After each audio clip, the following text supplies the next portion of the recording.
एक गांव में एक किसान रहता था। उसका गांव के बाहर एक छोटा सा खेत था।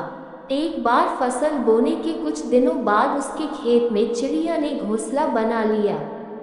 कुछ समय बीता तो चिड़िया ने वहां 2 अंडे भी दे दिए। उन अंडों में से 2 छोटे छोटे बच्चे निकल आए। वे बड़े मजे से उस खेत में अपना जीवन गुजारने लगे।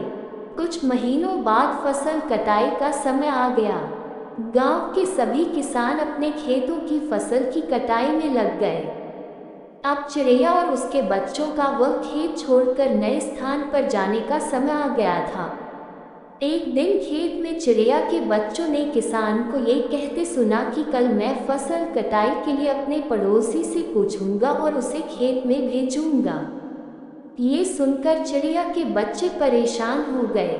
उस समय चिड़िया कहीं गई हुई थी।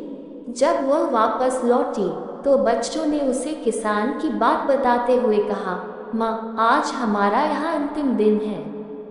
रात में हमें दूसरे स्थान के लिए यहाँ से निकला होगा। चिड़िया ने उत्तर दिया, इतनी जल्दी नहीं बच्चों, मुझे नहीं लगता कि कल खेत में फसल की कटाई होगी। चिड़िया की कही बात सही साबित हुई। दूसरे दिन किसान का पड़ोसी खेत में नहीं आया और फसल की कटाई न हो सकी। शाम को किसान खेत में आया और खेत को जैसे का तैसा देख बुदबुदाने लगा कि ये पड़ोसी तो नहीं आया। ऐसा करता हूँ, कल अपने किसी रिश्तेदार को भेज देता हूँ। चिड़िया के बच्चों ने फिर से किसान की बात सुन ली और परेशान हो गए। जब चिड़िया को उन्होंने ये बात बताई तो वह बोली, तुम लोग चिंता मत करो, आज रात हमें जाने की ज़रूरत नहीं है। मुझे नहीं लगता कि किसान का रिश्तेदार आएगा। ठीक ऐसा ही हुआ और किसान का रिश्तेदार अगले दिन खेत नहीं पहुंचा। चिड़िया के बच्चे हैरान थे कि उनकी माँ की हर बात सही हो रही है। अगली शाम किसान जब खेत आया तो खेत की वही स्थिति देख बुदबुदाने लगा कि ये लोग तो कहने के बाद भी कटाई के लिए आते नहीं हैं। कल मैं खुद आकर फसल की कटाई शुरू करूँगा। चिड़िया के बच्चों ने किसान की ये बात भी सुन ली। अपनी माँ को जब उन्होंने ये बताया तो वह बोली, बच्चों, अब समय आ गया है ये खेत छोड़ने का। हम आज रात ही ये खेत छोड़कर दूसरी जगह चले जाएंगे। दोनों बच्चे हैरान थे कि इस बार ऐसा क्या है जो माँ खेत छोड़ने को तैयार है।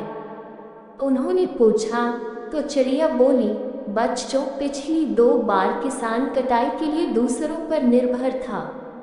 दूसरों को कहकर उसने अपने काम से पल्ला झाड़ लिया था, लेकिन इस बार ऐसा नहीं है। इस बार उसने ये जिम्मेदारी अपने कंधों पर ले ली है, इसलिए वह अवश्य आएगा। उसी रात चिड़िया और उसके बच्चे उस खेत से उड़ गए और कहीं और चले गए।